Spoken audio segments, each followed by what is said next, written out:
Japan has a way of overwhelming you. Tokyo slams into you with its lights and noise.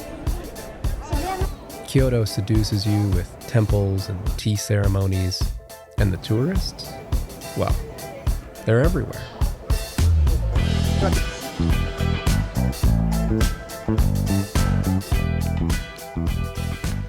Is anything real anymore? The ads we scroll past, the pictures we post, the tours we book, it all feels curated.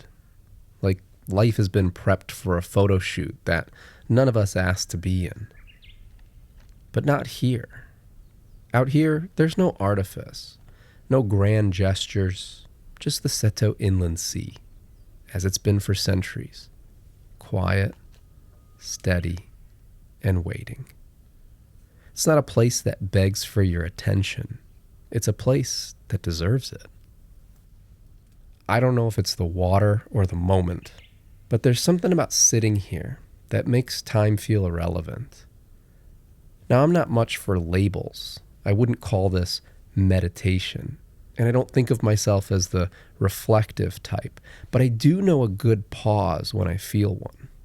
And this is one of those pauses, the kind you carry with you long after you've left. Honestly, I think I could sit here all day, but you know what? My 3-month-old won't. Welcome to Setonaikai National Park, where you'll find Japan at its most honest and unpolished. Setonaikai National Park covers over 700 islands. That's right, 700. It's Japan's oldest national park. Established in 1934, it's not a park like Yellowstone or Yosemite. It's scattered and alive. To get here, we took a train from Hiroshima to Fukuyama. The Shinkansen might be Japan's greatest invention. Fast, efficient, and somehow incredibly calm. Traveling with a baby is usually a logistical nightmare, but this train turns chaos into peace.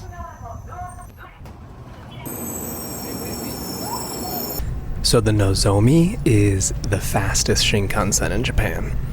This thing flies.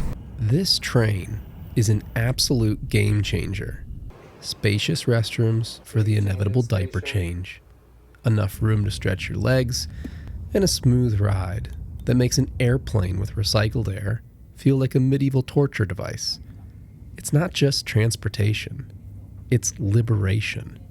You go further, more comfortably than you ever thought possible. I mean, check out this feast. You're not going to see that on an airplane, I can tell you that much. Hey, we're in Fukuyama, but that is not our end destination. We gotta get a car. Renting a car in Japan? Surprisingly easy. Get an international driver's permit from AAA, $20 and voila, you are now the proud driver of the tiniest Toyota sedan you've ever squeezed into. Tuck your knees to your chin, and we're off. Okay, first impressions. This car is a lot smaller than all of the other cars that we have gotten so far. The drive to Hakatajima is a journey in and of itself. Bridges that seem to stretch forever, tunnels that feel like portals to another world, and the sea, always there, glinting in the sunlight. It's the kind of drive that really makes you wonder, why don't we always take the long way?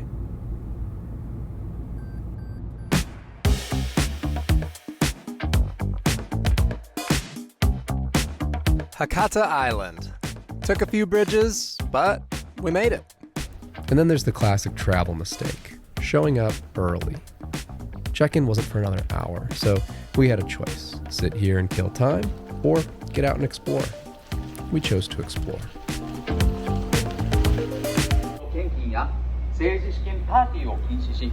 In Japan, sound trucks like this are a pretty common sight, especially in rural areas. But the first time you see it, it's a little jarring.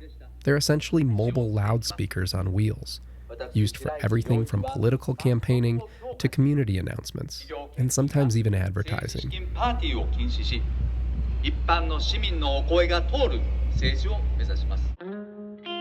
Higatajima is a cyclist's dream. The Shimanami Kaido connects islands across the Seto Inland Sea with 70 kilometers of bike paths and some of the best views I've ever seen. Dedicated bike lanes, rest stops, and enough lycra to make you wonder if you missed a memo. A lot of bikers, so if you're into cycling, this might be a great spot for you.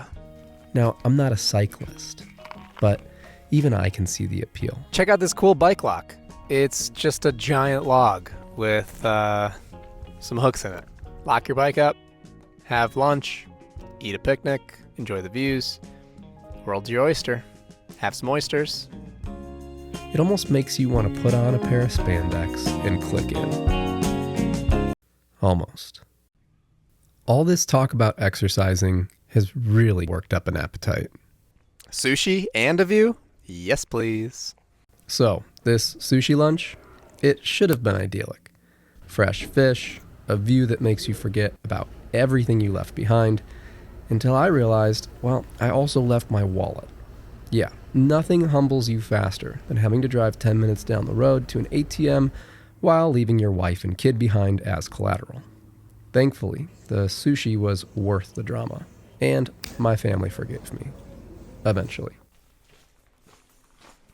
So after a brief travel day, train, rental car, we have made it to our Airbnb, aka the Salt House. Come on inside and check it out.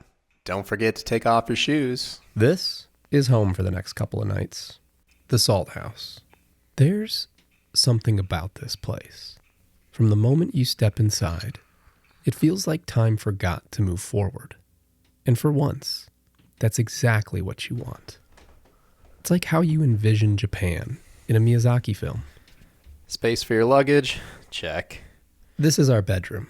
Ooh, living room. Check that out. Just a futon on the tatami floor, uncluttered and simple. It's a reminder that less really is more. Check out the detail on this place. In Japan, there is a focus on ma, which is the space between things. Obsessed with emptiness. Not just for the sake of emptiness, but for balance. It's an appreciation for negative space, if you will. A deliberate pause. You could call it minimalist, but in fact, it's more than enough. And although I didn't grow up in Japan, this place still makes me feel nostalgic. It's a little time capsule of a simpler era. There's a sign reminding you not to smoke, an old gen iPod waiting for its next playlist, a chessboard, and a guitar that's probably seen its fair share of out-of-tune covers. It's the kind of space that makes space for you to slow down, even if just for a moment. Moving on, we got a little coffee bar study area. Matcha coffee. Cheers to bold choices. Matcha? Don't mind if I do, cha. Onto the kitchen. What can I say? When life gives you lemons, Hold on, are these lemons even real? They're real. entertain yourself.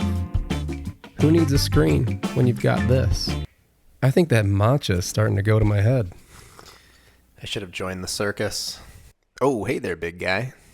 The essentials are here. Nothing fancy, nothing overdone, just what you need and nothing more. Although I do think I hear the coffee bar calling my name again. This time, it's a blendy stick, because apparently one more cup of coffee before bed is exactly what I need.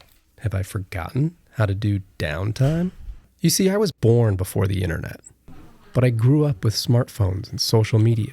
I belong to a curious, in-between generation, old enough to recall the quiet before endless connection. Yet, I still find myself drawn to the addictive, mind-numbing quality of the algorithms. The day humankind loses its first-hand understanding of simpler times will be the day we lose something irreplaceable. Because without those memories, how do we even know what we're longing for?